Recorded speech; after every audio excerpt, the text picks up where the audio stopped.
Hey, this is the carpet guy. We're going to deal with something right now that many of you have probably had happen in your home. And I hate to say this, especially being a guy that came from North Canton, which used to be the home of, I can't really name any names, but if you're familiar with vacuum cleaners, it's one of the biggest names. I usually don't like to give them away, so I'll tell you that it rhymes with Hoover. It's one of my favorites.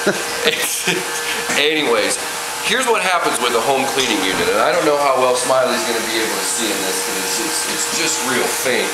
But all down in through the area where he's showing you through here, again, we got some footprints and stuff, but you can kind of see, I don't know if you'll be able to, how well that video will come out, but you kind of see it's kind of patchy. You can see it's kind of dark in through here compared to the rest of the room if you kind of pan around just a little bit.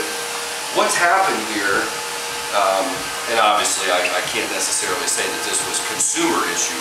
She may have had somebody else clean this carpet. But you can kind of see our finger marks over here. Over here I can push my fingers through the carpet. You can kind of hear it kind of squeaking just a little bit. But then there's some resistance because I'm pressing kind of hard. But if I get over in through here with about the same amount of pressure, you can see my fingers won't, and I'm not really pushing any harder over here than I was over here. But my fingers won't slide. There's sticky detergent residue in here.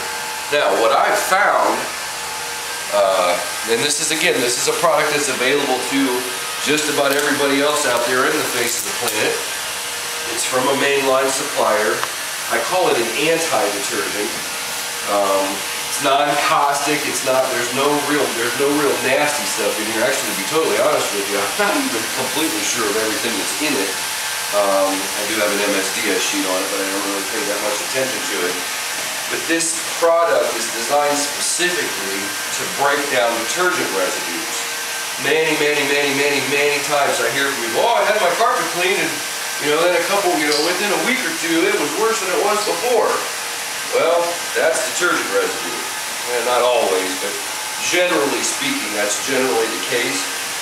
So we're going to apply this detergent here, or this anti-detergent. It's a product called Rinse Master from a company called Chemmaster up in Chicago.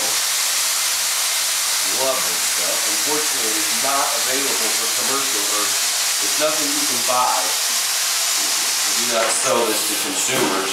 And you'll see if I hold that wand down into the carpet, see how it's not foaming. It's actually also used as a defoamer. You can also see I'm applying it pretty heavily. You need to get enough to I need to get all the way down to the base of the fibers with this stuff.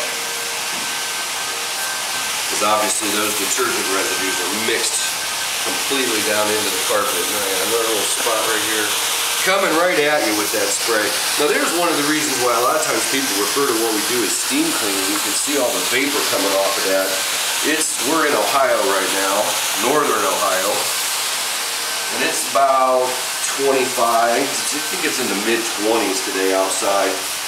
All that really is coming off that wand is just some water vapor, but it does look like steam, so that's hence where the steam cleaning name came from. We are actually not using steam, we are actually hot water extracting is the true name. Now the next thing you're going to see, and you see me use this all the time, you're going to see a different device on the bottom. You can see that's the old-fashioned shampoo block. Been around since, it's actually probably been around since carpet's been around. Real popular in the 50s and 60s when carpet cleaning, or when wall-to-wall carpet first started to become mass-produced and used. But again, in order to get this stuff out of here and get this detergent off, if you really think about it, getting detergent out of carpet isn't really too much different than getting soap scum off the inside of your toilet, or on the toilet. You have soap scum on the inside of your toilet. Interesting bathing habits. I crack me up all the time, Smiley. Anyways, we're going to use this shampoo block. And again, this won't hurt the fiber. That's the other reason why I put it on so aggressively. We're just going to work that stuff in there. Again, just like I just said, this is going to be not unlike getting soap scum that's been built up real heavy, especially if you have hard water in your shower or your bathtub. You'll see I'll go over that a couple different directions, a couple different ways. We'll really work that stuff in, trying to break that dried up detergent that's been on there. Could have been on is a common issue, and here's the reason why this happens.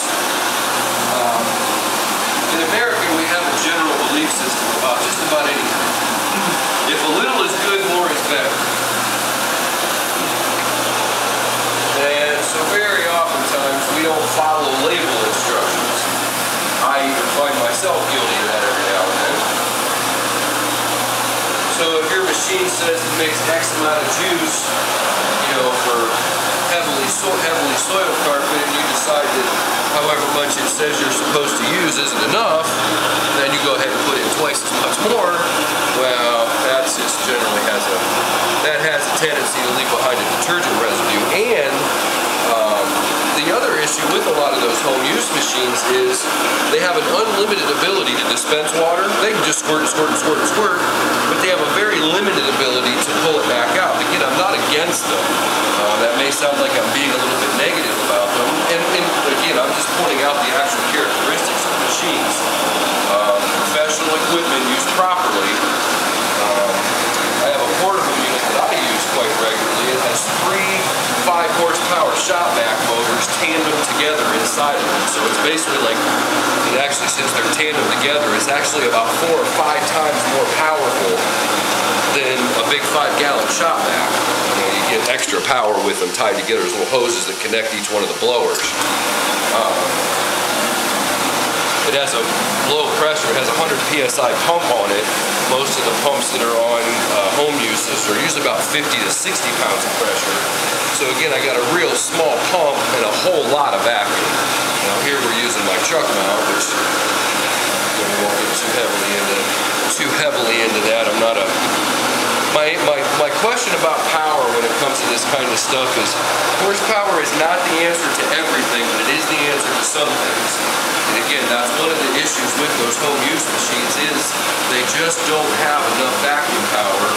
And you have to be real careful. And I have a number of customers that use them very, very, very effectively, but they're also real good about mixing their detergents, making sure they mix it, you know, usually on the lighter end of what they're capable of, you know, whatever it says to do. Let's say it says to put 2 ounces in for the lowest amount of soil and 4 ounces in for the maximum. They never use more than 2.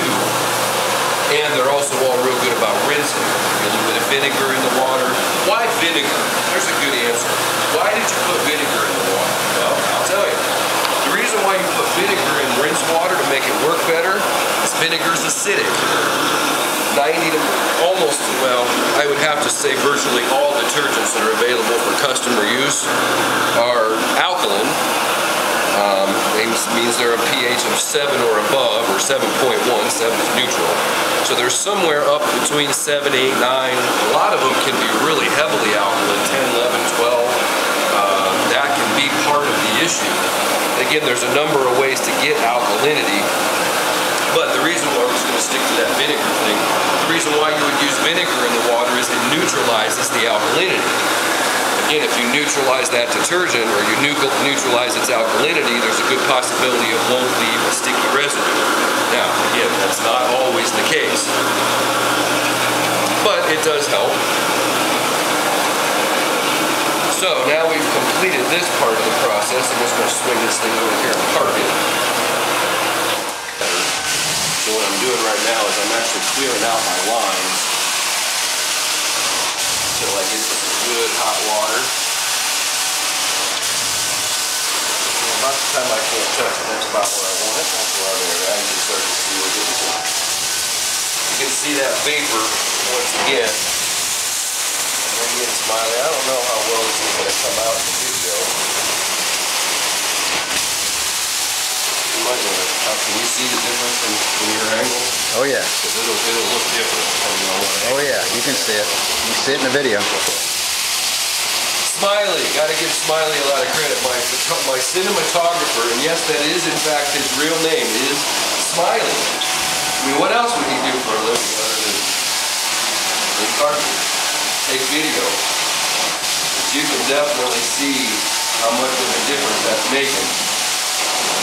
And again, this is something that I talk to carpet cleaners all the time through a couple trade associations and online stuff, and some of the better carpet cleaners, not just in my area, but all over the country. And very, very, very few people in this profession even know that this product even exists. And it was something that just drove me crazy over the years. I mean, there's some that I just can't fix. You know, that detergent is just so set up on there that I just cannot get it out. But this is the only product I've ever found that will actually, you know, strip those residues. And now that I'm looking at it from your angle, Smiley, you're right, you can't really see. I mean, you can definitely see a drastic difference there.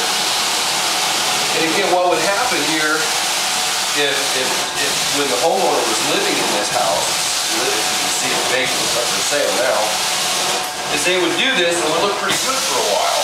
Well, what would happen is that detergent that they were putting on the carpet would rinse away all the dirt that's stuck to the sticky detergent that's already in the carpet. Well, then of course, since they were using heavy-duty detergent, then they would just leave more residue, and then that would attract more dirt. So you clean this, and it'd look okay for, you know, a couple of weeks. You know, say the first time, it looked good for a month. And then you clean again, but this time it only looked good for a couple of weeks. And it would get to the point where you wouldn't even be able to catch up with it anymore. It'd be literally like painting, is where they just keep building that layer of detergent up over and over and over again. And again, we run into this quite regularly. Again, a lot of times, you know, obviously this particular area is dirt, quote, quote, but it's only dirty looking because it's stuck to all the detergent residue that's left over in the carpet. Oh yeah, that was a million times better. I like it, Smiley. And you can see I'm rinsing that real slowly, real aggressively. Mentioned this in some of the other videos. Notice how I keep my lawn strokes perfect, you know, going perfectly straight back and forth. It's not about, you know, people talk about wet cleaning. It's not a matter of how much water you use, it's how much water you leave. And by keeping these lawn strokes straight like this, when I'm spraying and applying the water, which is directly behind the vacuum, I'm immediately vacuuming it right back up on every backstroke. And then you'll see I always make a couple of dry strokes just to make sure as much moisture has been removed from that carpet as possible. Wow. You're going to use your home machine to clean your carpet. First thing you want to do is don't wait too long before you clean your carpet. So about the time it's looking really nasty, and again, nasty is kind of a subjective term because, you know, to some folks, really dirty isn't even dirty to somebody else.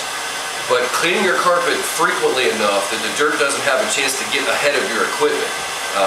Many of the people I mentioned earlier, many of the people that I have that have those home units, the one lady who I'm thinking of is absolutely fanatical about that. She cleans her carpet every 6 weeks, literally. And she vacuums it probably I'm sure once a day, probably more like twice a day. Now again, I know that that's not realistic for most of us out there. I mean, I don't even clean my own carpet that much and I have all this equipment. But cleaning your carpet properly, use the lowest amount of detergent that it says it can and make sure you rinse. Clean water is good. A little bit of vinegar in the water is even better. Don't use lemon juice, it's sticky. But a little bit of vinegar in your rinse water, you know, you're going to kind of smell like a salad for a while. And if you do run into a detergent residue situation like this, you can try using some vinegar to see if you can rinse that out and see what that does. You may want to try just using the vinegar water and skip the whole detergent process, you know, so you don't have to, so you're not laying on more. But this is how we fix this at Like New Cleaning. I've got some special I call them anti-detergents. That's how we make it happen. Hopefully this helps you use your home use machine just a little bit better and explain some of the things that are going on for you. You've got all my contact information. You can contact me for more questions. And remember, you also need the book. So this is the Carpet Guy. Check it out.